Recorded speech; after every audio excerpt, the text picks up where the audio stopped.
Iran ಮತ್ತು America ಮಧ್ಯೆ ಸದ್ಯ ಕದನ ವಿರಾಮ ಇದೆ. ಶಾಂತಿ ಮಾತುಕತೆಗಳು ವಿಫಲವಾಗಿದೆ.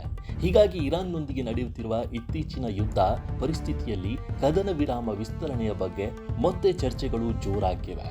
ಅಮೆರಿಕ ಕದನ ವಿರಾಮ ವಿಸ್ತರಣೆ ಬಗ್ಗೆ ಮನವಿ ಮಾಡಿದೆ ಎಂಬ ಸುದ್ದಿ ಹರಡಿತ್ತು. ಆದರೆ ಅಮೆರಿಕ ಸರ್ಕಾರ ಇದುವರೆಗೂ ಯಾವುದೇ ಅಧಿಕೃತ ಕದನ ವಿರಾಮ ವಿಸ್ತರಣೆಯನ್ನು ಕೇಳಿಲ್ಲ ಎಂದು ಸ್ಪಷ್ಟಪಡಿಸಿದೆ.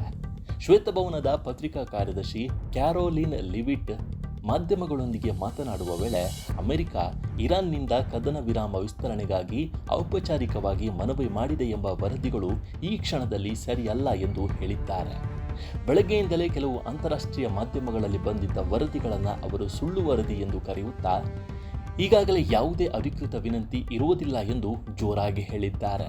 ಇದರ ನಡುವೆಯೇ ಅಮೆರಿಕ ಮತ್ತು ಇರಾನ್ ನಡುವೆ ಈಗಿರುವ ದುರ್ಬಲ ಕದನ ವಿರಾಮವು ಶೀಘ್ರದಲ್ಲೇ ಮುಗಿಯಲಿರುವುದರಿಂದ ಅದನ್ನು ಮುಂದುವರಿಸುವ ಬಗ್ಗೆ ಮಧ್ಯವರ್ತಿಗಳ ಮೂಲಕ ಮಾತುಕತೆಗಳು ನಡೆಯುತ್ತಿವೆ. ಮುಂದಿನ ವಾರ ಈ ವಿರಾಮದ ಅವಧಿ ಅಂತ್ಯಗೊಳ್ಳುವ ಕಾರಣ ಎರಡೂ ಪಾಳೆಯಗಳ ಮೇಲೆ ಒತ್ತಡ ಹೆಚ್ಚಾಗಿದೆ. ಲಿವಿಟ್ ಹೇಳಿಕೆಯ ಪ್ರಕಾರ ಅಮೆರಿಕ ನೇರವಾಗಿ ಮಾತ್ರವಲ್ಲ, ವಿವಿಧ ಮುಂದುವರಿದ ಮಾರ್ಗಗಳ ಮೂಲಕ ಇರಾನ್ ಜೊತೆ ಸಂಭಾಷಣೆ ನಡೆಸುತ್ತಿದೆ. ಹಿರಿಯ ಮಟ್ಟದ ಅಧಿಕಾರಿಗಳು ಈ ಮಾತುಕತೆಯಲ್ಲಿ ತೊಡಗಿಸಿಕೊಂಡಿದ್ದು, ಉಪಾಧ್ಯಕ್ಷರು ಮತ್ತು ಅಧ್ಯಕ್ಷರು ಈ ಸಂಭಾಷಣೆಯನ್ನ ಉತ್ಪಾದಕ ಎಂದು ಕಂಡಿದ್ದಾರೆ ಎಂದು ಅವರು ತಿಳಿಸಿದ್ದಾರೆ. ಆದರೆ ಇದುವರೆಗೂ ಯಾವ ನಿರ್ದಿಷ್ಟ ಒಪ್ಪಂದಕ್ಕೂ ತಲುಪಿಲ್ಲ.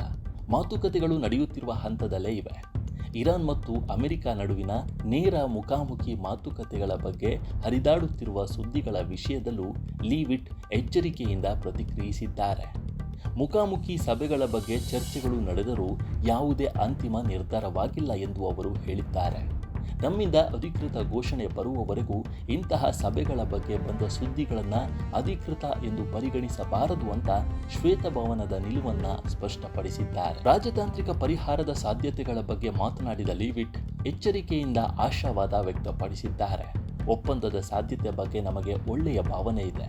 ಅಧ್ಯಕ್ಷರ ಬೇಡಿಕೆಗಳನ್ನು ಪೂರೈಸುವುದು ಇರಾನ್ನ ಹಿತಾಸಕ್ತಿಗೂ ಒಳ್ಳೆಯದೇ ಎಂದು ಹೇಳಿದ್ದಾರೆ. ಜೊತೆಗೆ ಅಧ್ಯಕ್ಷ ಟ್ರಂಪ್ ಈ ಮಾತುಕತೆಯಲ್ಲಿ ಕೆಲವು ಕೆಂಪು ಗೆರೆಗಳನ್ನು ಸ್ಪಷ್ಟವಾಗಿ ಹೇಳಿದ್ದಾರೆ. ಅಂದರೆ ಅಮೆರಿಕ ಯಾವ ಮಿತಿಗೂ ಮೀರುವುದಿಲ್ಲ ಎಂದು ಸಂದೇಶವನ್ನು ಇರಾನ್ಗೆ ನೀಡಿದ್ದಾರೆ. ಈ ಸಂಪೂರ್ಣ ಪ್ರಕ್ರಿಯೆಯಲ್ಲಿ ಪಾಕಿಸ್ತಾನ ಮಹತ್ವದ ಮಧ್ಯವರ್ತಿಯಾಗಿ ಮುಂದುವರಿಯುತ್ತಿದೆ.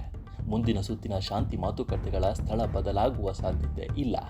ಹಿಂದಿನ ಬಾರಿ ನಡೆದಿದ್ದ ಸ್ಥಳದಲ್ಲೇ ನಡೆಯುವ ಸಾಧ್ಯತೆ ಹೆಚ್ಚು ಅಂತ ಲೀವಿಟ್ ಹೇಳಿದ್ದಾರೆ. ಈ ಮಾತುಕತೆಯಲ್ಲಿ ಪಾಕಿಸ್ತಾನವೇ ಪ್ರಮುಖ ಮಧ್ಯವರ್ತಿ. ಆದರೆ ಇಡೀ ಪ್ರಪಂಚದ ಅನೇಕ ದೇಶಗಳು ಸಹಾಯ ಮಾಡಲು ಸಿದ್ಧವಾಗಿದೆ ಎಂದು ವಿವರಿಸಿದ್ದಾರೆ. ನಮ್ಮ ಈ ವಿಡಿಯೋ ನಿಮಗೆ ಇಷ್ಟವಾಗಿದ್ದರೆ ಲೈಕ್ ಮಾಡಿ, ಶೇರ್ ಮಾಡಿ ಮತ್ತು ನಮ್ಮ ಚಾನಲನ್ನು ಸಬ್ಸ್ಕ್ರೈಬ್ ಮಾಡಿ.